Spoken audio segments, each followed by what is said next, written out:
Don't start SEO until you have this. Hey, I'm Sam Dunning, co-owner over at webchoiceuk.com and host of the Top 100 Marketing Podcast, Business Growth Show.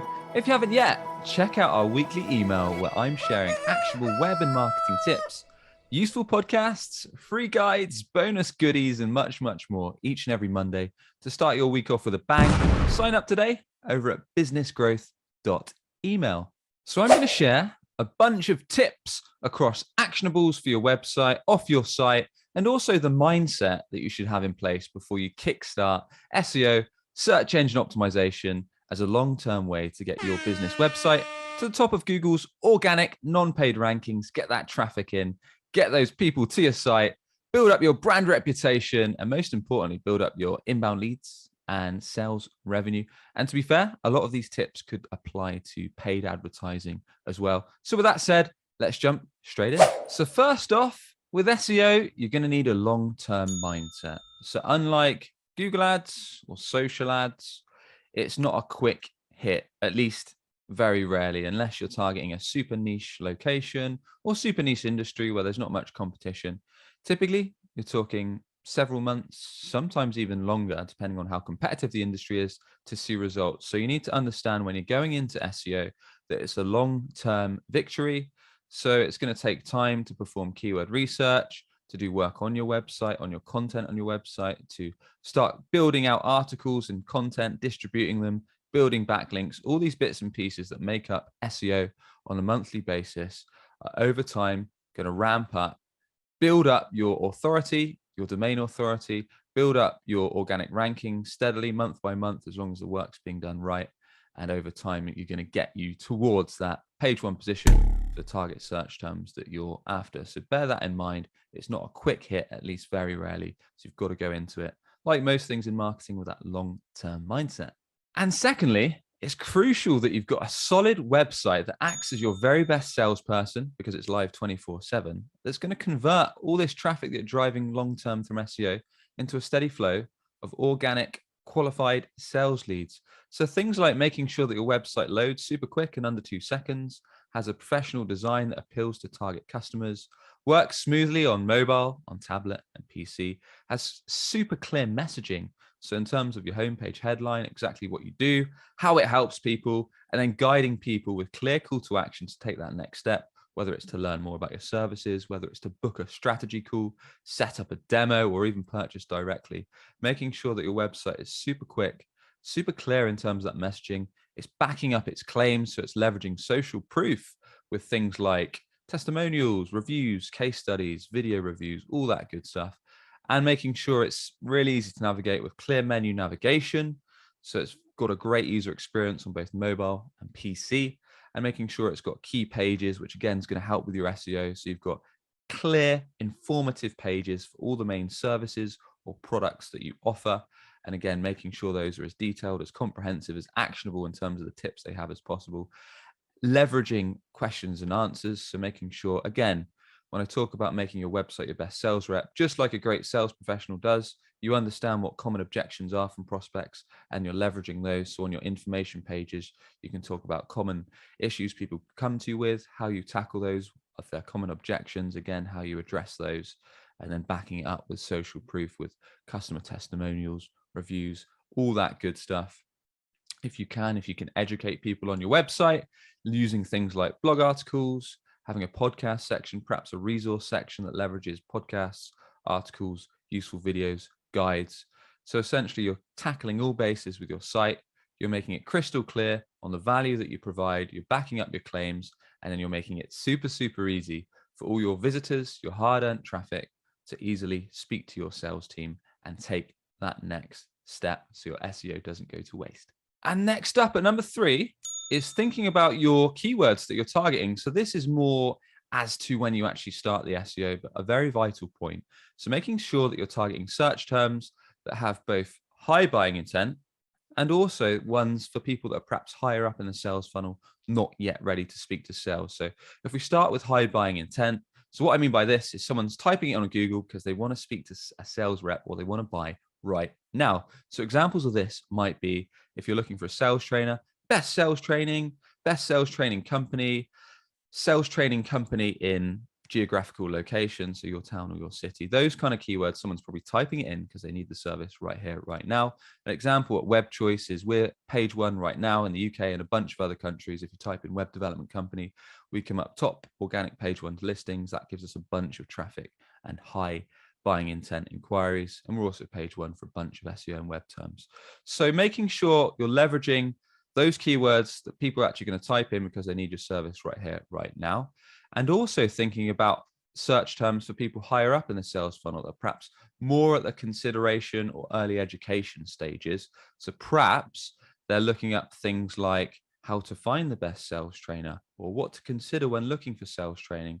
Or maybe you're looking up specific parts of sales training, like how to tackle negotiation in sales or how to close more deals, these kind of things. So then if you've got useful information on your website, articles, information pages, it sends them to there. It's helping your brand because they're seeing your brand. It's giving them confidence in your service. It's leveraging those resources. And over time, these people that are early up in a sales cycle will have the trust in your company, and they may come back to you when they're ready to actually do business with you. So make sure you're thinking of primarily buying intent, high intent buying search terms, and also leveraging search terms, perhaps for people higher up the sales funnel, so you can win from all angles. And next up, my 4th tip is making sure everything's set up on your website to measure your results. So this means things like installing Google Analytics, Google Search Console, but Analytics is really, really key. Doesn't matter if you choose Google Analytics or another tool, as long as you can understand things like how much traffic your website's getting, if you can understand your bounce rates. So whenever someone goes onto a page and bounces off without flicking through to another page, because if that bounce rate's really high, then you know something on your website needs work, whether that's your page speed, your messaging, your design, your layout, or something else. Understanding the countries people are visiting your site from, the time they spend on certain pages. So for example, Web Choice, our most popular pages are homepage, portfolio, pricing pages, about us, contact pages. And if people are dropping off really early, it might be that these pages need work. Understanding the conversion rate. So understanding what the percentage is of people that visit your site and then convert into a call, convert into booking a demo, perhaps email you, or perhaps purchase directly. So making sure each angle, every option for someone to convert, for someone to speak to sales or take that next step or purchase is being tracked on your analytics tool, so you can measure and understand the exact percentage of visitors that are converting into sales opportunities or direct sales on your site. Why is this so key? Because then you can actually understand how well your marketing, your SEO, your website is performing in general. You can understand things like areas of improvement, areas that need looking at, and you can either do this yourself or with your web team to really understand where your website's at right now, where you want to get it to, and any tweaks that need to be made.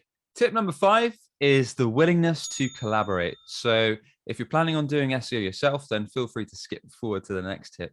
But if you're working with a freelancer or a company for your SEO, then there's going to need to be a fair bit of collaboration through initial planning, initial audits, reviewing your website, reviewing your content, setting up the keywords that are linked to actually what you want to drive sales for around your services or your products.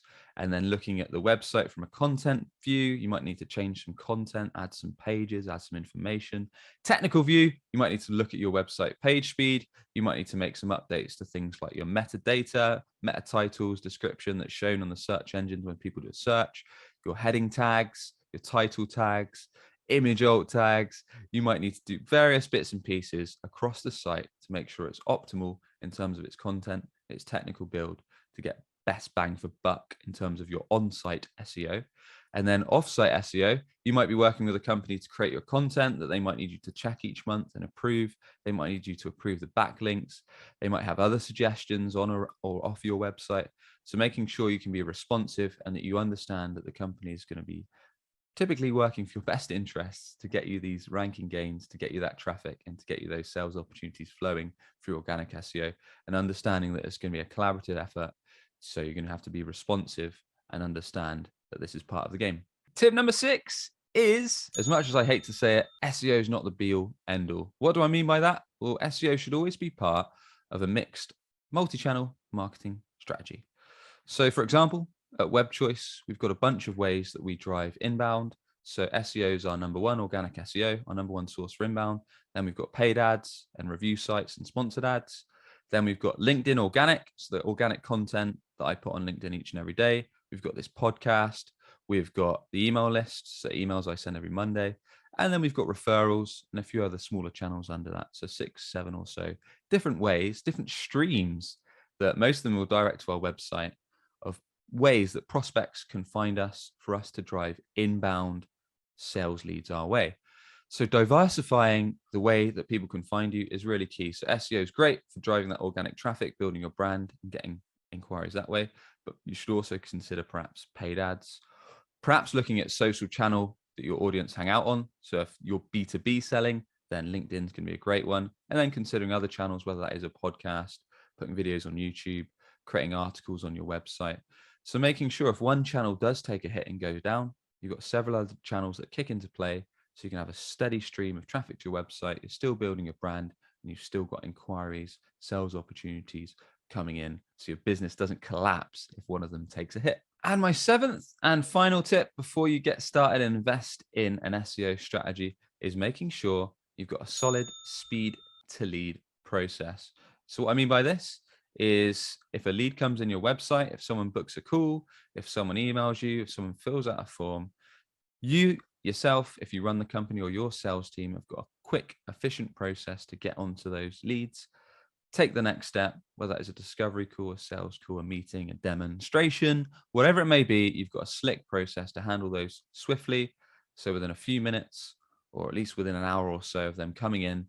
So that way, all your hard-earned time from all this SEO is not going down the drain, and you're making sure that you're working these leads fast, because there's plenty of data that shows the first company to respond to an inquiry often wins the deal. So making sure you've got that streamlined process to handle these leads once they start coming in and move them along the sales process to ultimately grow your business and make yourself more revenue from your SEO strategy. And there you have it. I hope these tips and ideas and considerations to put in play before you kickstart an SEO campaign for your business have been helpful. As always, if you're tuning in on YouTube, a quick subscribe is really appreciated. Or if you're on the audio podcast, a quick rating on your channel, I'd be very thankful for. And with that said, I shall catch you on the next episode. Cheers.